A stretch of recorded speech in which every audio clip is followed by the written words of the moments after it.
படி எல்லோருக்கும் என்னுடைய அன்பார்ந்த வணக்கங்கள். பாரதி பாஸ்கர் சொன்னாங்க, ஒரு ஆன்மீக அதிர்வலைன்னு. அந்த ஒரு வைப்ரேஷன் தான் இந்த கதையை பற்றி சுரேஷ் கிருஷ்ணா என்கிட்ட ஃபோனில் சொன்னப்போவே எனக்கு ஏற்பட்டது.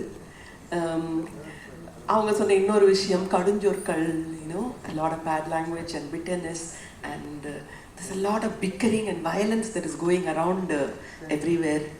இப்போ திரும்பி அதெல்லாம் மறந்து அந்த மாய வலையெல்லாம் நம்மளை விட்டுட்டு ஒரு பியூரிட்டிக்கு வந்த மாதிரி இருந்தது இந்த படத்தில் ஒர்க் பண்ண போதே. That is the feeling that we God.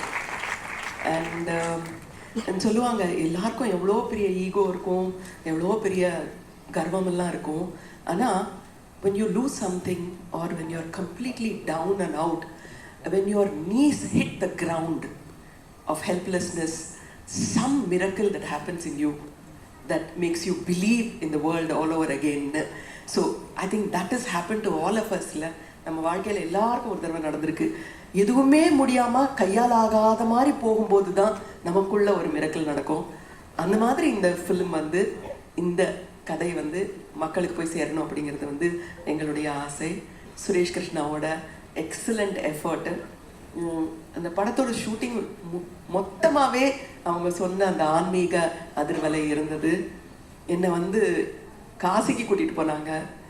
நானாக காசிக்கு போயிருப்பேனான்னு எனக்கு நான் வாழ்க்கையில் கூட நினச்சி கூட பார்த்ததில்ல. ஆனால் சுரேஷ் கிருஷ்ணாவோட நல்ல மனசு, அவர் என்னை விட எங்கள் அம்மா வரணும்னு ரொம்ப ஆசைப்பட்டார். அதுதான் மனிதநேயம். நீங்கள் சொன்ன ஒரு காலை தொட்டு கும்பிடணும்னு சொன்னார்ல, மனிதநேய டைரக்டர்னுட்டு, அது தினம் ஃபோன் பண்ணி மன்னி வர முடியாதா காசிக்குன்னு கேட்பாரு. இதுதான் மனிதத்துவம். ஸோ அப்படிப்பட்ட ஒரு டைரக்டர் இந்த படத்தை ஒரு ஃபேத் அண்ட் எவ்ரி திங் எனக்கு பர்சனாலிட்டிஸ் எல்லாத்தையும் விட மனிதர்களோட ஃபேத் மேலே அபரிமிதமான ஒரு நம்பிக்கை.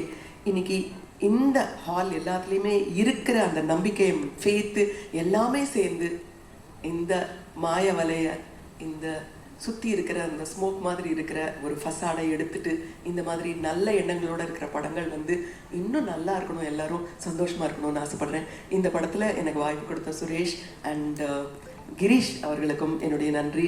என் கூட ஒர்க் பண்ண எல்லா கோ ஆர்டிஸ்ட்டுக்கும். அவங்க அளவுக்கு நான் சின்சியராக இருந்தேன்னா எனக்கு தெரியல, பட் அவங்ககிட்டேருந்து நான் நிறையா கற்றுக்கிட்டேன். ஸோ இது ஒரு பாடமாகவும் இருந்தது. இந்த அனுபவமே எனக்கு ஒரு பாடமாக இருந்தது. எனக்கு பாடம் கொடுத்த எல்லாருக்கும் நன்றி.